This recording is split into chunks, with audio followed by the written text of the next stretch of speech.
Today, the Albanese Labor government gets away with doing things that would simply not have been acceptable in Australia a generation or two ago.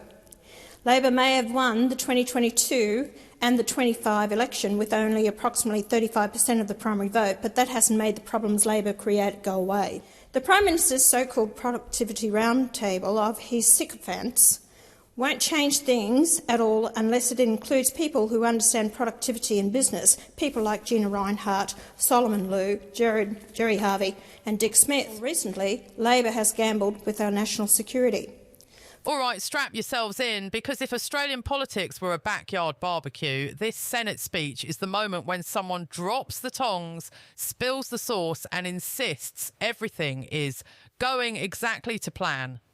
The camera rolls, Pauline Hanson leans forward with that look that says she's not here for small talk. And somewhere in Canberra, a coffee goes cold as Penny Wong braces herself like a kangaroo in headlights. Welcome to the show, folks, where the questions are sharp, the answers are long, and the accountability occasionally takes a scenic route. Real quick before we roll the footage, if you're enjoying this content, do me a huge favour, hit that like button and smash subscribe. Over 98% of viewers watch without subscribing. Don't be one of them, it's free for you and it helps us out more than you know. Already clicked? You're awesome. Let's get into the video.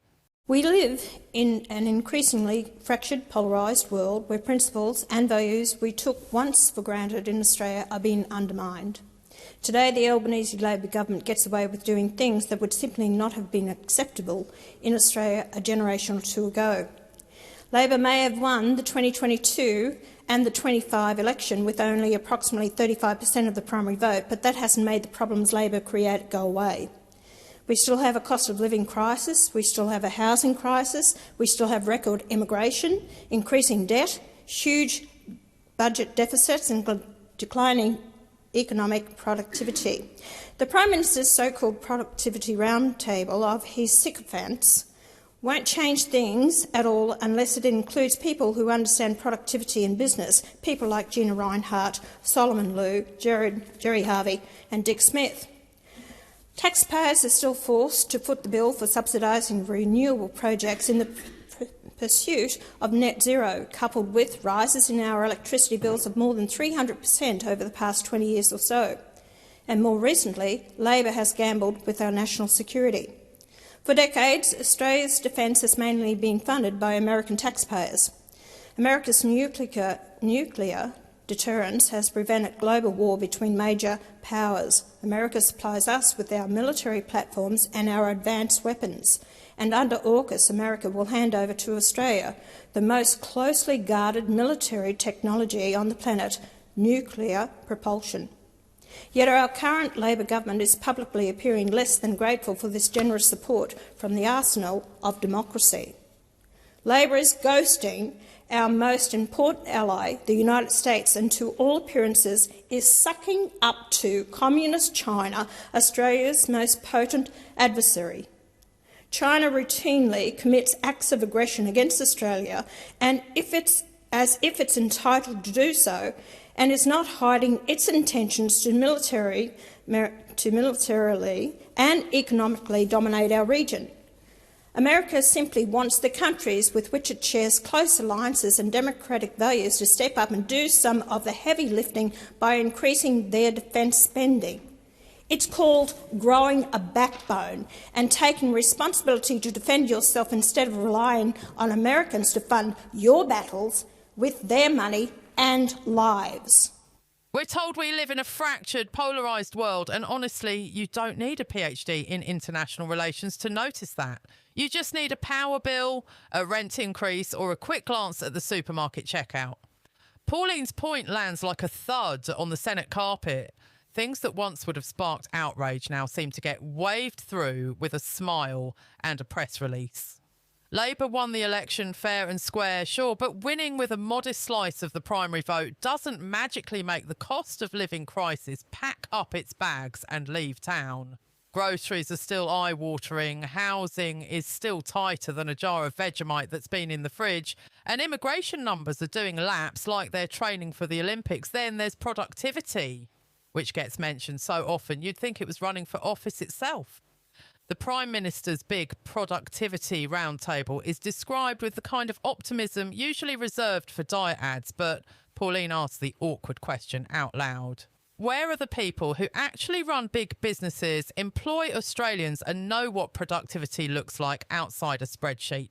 If you're serious about getting things moving, maybe invite the folks who've actually built something instead of just talking about building consensus. Consensus is lovely, but it doesn't pay wages. And just when you think the script couldn't get spicier, we roll straight into energy.